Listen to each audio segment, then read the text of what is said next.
Well, I wrote something down. You see that how hard you found it to talk to someone who is questioning their own reason to stay in existence, and like I think that sentence just kind of hit me like a truck. I didn't even see that Yeah. coming, because that really is the foundation, I suppose, is that you're sitting with yourself in all this pain, and you have no outlets. Maybe you have no connections, or you can't feel the connections that you have. And then your question is, well, what is the point of me being here? And I can't think of anything sadder that someone would think like that. And you mentioned your own ignorance to not understanding the male experience, etc.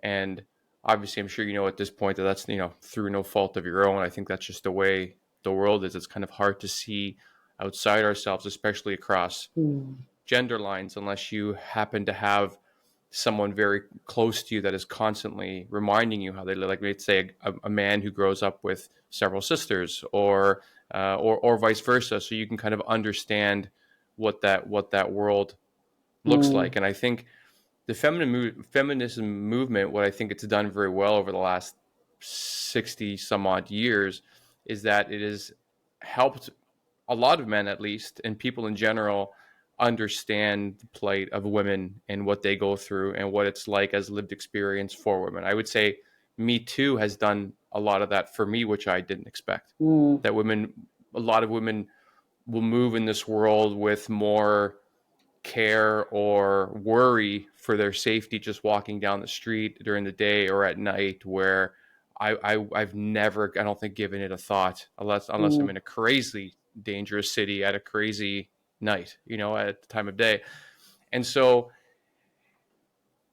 I wonder, during when you said that you started this research because it's something you felt very deeply about, was it the conversations you had with those 32 men, or was it something else in which you finally thought, oh, wait a minute, I have something here? Like, my hypothesis that there was something missing between this conversation of male privilege and power, and that we're all part of this patriarchy and have so many things at our disposal as men, but there's so many men that don't think they deserve to be in existence, that they're just ending their lives, which is, I think, such a huge alarm bell that we should all be listening to. And so, at what point did you realize, like, oh, I've just uncovered, 100-foot, well on this topic?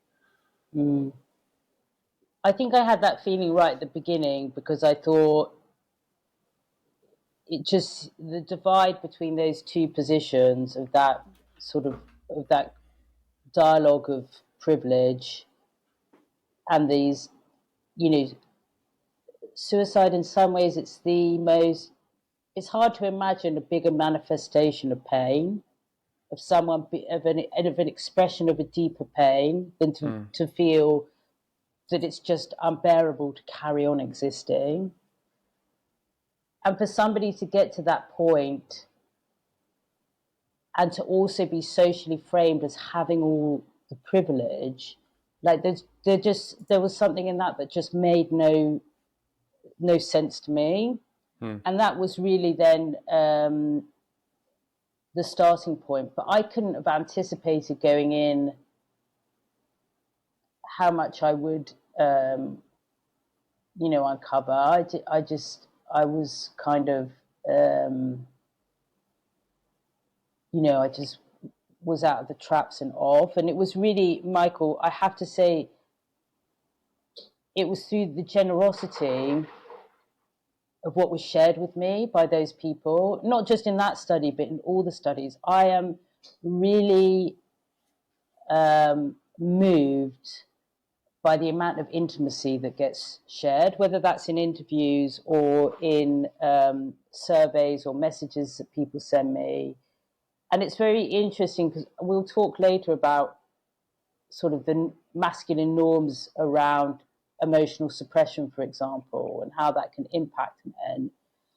But at the same time, the conversations that I've had with men who are suicidal or have been suicidal have been some of the most emotionally illuminating and rich and sort of informative conversations that I've ever had with people. I guess as well, because when you're in that level of pain, there is a huge degree often of reflection internally that comes with it, even if that reflection may feel chaotic or confusing or overwhelming. There is a need to attend to the pain that's within you and try and in some way make sense of it. And so there's so much wisdom I found in my conversations with men who are suicidal. And I think that I like to raise that point just because I think that sometimes, I mean, I identify as someone who has thoughts of suicide.